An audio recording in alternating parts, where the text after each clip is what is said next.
বাংলাদেশের ক্রিকেট মানে ঢাকা আর চট্টগ্রামের দুটি ভেন্যু, আর এই দুই ভেন্যুর মধ্যে নয়নাভিরাম ও শান্ত পরিবেশের জন্য পরিচিত চট্টগ্রামের সাগরিকা, যা এখন বীরশ্রেষ্ঠ flight lieutenant Motiur Rahman cricket stadium নামে পরিচিত, যে মাঠে রয়েছে টাইগারদের বহু রেকর্ড।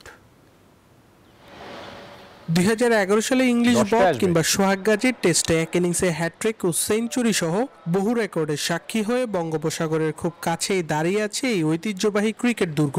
স্টেডিয়ামের গ্যালারিতে বসে খেলা দেখতে দেখতে ক্রিকেট প্রেমীরা যেমন রোমাঞ্চিত হন, তেমনি এক ঝলকে চোখ জুড়িয়ে যায় এর চারপাশের প্রাকৃতিক সৌন্দর্যে।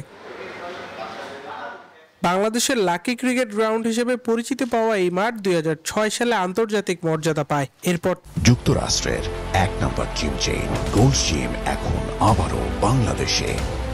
বসুন্ধরা আবাসিক এলাকা ও বসুন্ধরা সিটি শপিং মলে থেকে বাংলাদেশের বহু জয়ের ঐতিহাসিক মুহূর্তের সাক্ষী এই মাঠ, যেখানে টাইগারদের সাফল্যের পাল্লা বেশ ভারী। এই মাঠের পিচ সাধারণত ব্যাটিং সহায়ক হলেও সময় গড়ানোর সঙ্গে সঙ্গে স্পিনাররা সুবিধা পান। সমুদ্রের কাছাকাছি হয় বোলাররাও সুইং কাজে লাগিয়ে সুবিধা নিয়েছেন বহুবার। তবে সাগরিকার সবচেয়ে বড় বিশেষত্ব হলো এর রুদ্ধশ্বাস পরিবেশ। টেস্ট ক্রিকেটে যেমন এখানে রানের পাহাড় গড়েছেন ব্যাটসম্যানরা, তেমনি এসেছে স্মরণীয় কিছু ড্র এবং জয়। সাগরিকার এই মাঠ বন্দরনগরীর ক্রিকেট প্রেমীদের কাছে এক আবেগ ও ভালোবাসার নাম।